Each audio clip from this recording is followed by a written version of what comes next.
আর তোমার ওই ছেলেরা তো এখন ঝগড়া করে মরে যাচ্ছে। ওই ঝগড়া করে মরুক গে। ওই তিনটে ছেলে আমি আসতে বলেছি মাঠে, তা আসছে না। বলেছি একটু শালা এখন আছে তোরকে তাই বলো। তোরকে এখন আছে। ও মা, তুমি এখন কি করছো? এই ধান্দা নিয়ে যাচ্ছি। আর তোমার ওই ছেলেরা তো এখন ঝগড়া করে মরে যাচ্ছে। ওই ঝগড়া করে মরুক গে। ওই তিনটে ছেলে আমি আসতে বলেছি মাঠে, তা আসছে না। বলেছি একটু শালা এখন আছে তোরকে তাই বলো।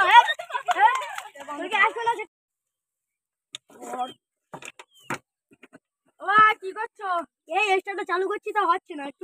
একটুখানি এ করে দাও তো, চালু করে দাও তো। তুমি কি করবা? এই পানি ইয়ে করে ওই ধান খেতে দেবো। তা ওই স্টার্ট হচ্ছে না, তুমি এটা দিয়ে দাও। ঠিক আছে, আমি দিয়ে দাও। দাও, হয়ে গেছে। হ্যাঁ ঠিক আছে। ভাই সেই জমিদারের জমিদার মালিক এতদিন হয়েছে, 1 টাকাও দেয় না। খালি ভাই সেই জমিদার এসছে। খালি আমরা কাজ করলেছি। চুপ কর ভাই, চুপ কর। ও নিয়ে হচ্ছে তো। হ্যাঁ হচ্ছে, হ্যাঁ, ধরবে। হচ্ছে। একটু আমার বাড়ি কাজ আছে, একটু ধরে দিও বাচ্চারা। হ্যাঁ তোমার তো নিলে হচ্ছে না। এই তো হচ্ছে। তা তোমার বাড়ি কাজ আছে, তুমি চলে যাও, তোমার তো বাড়ি তাহলে টাকাটা ধরে দাও।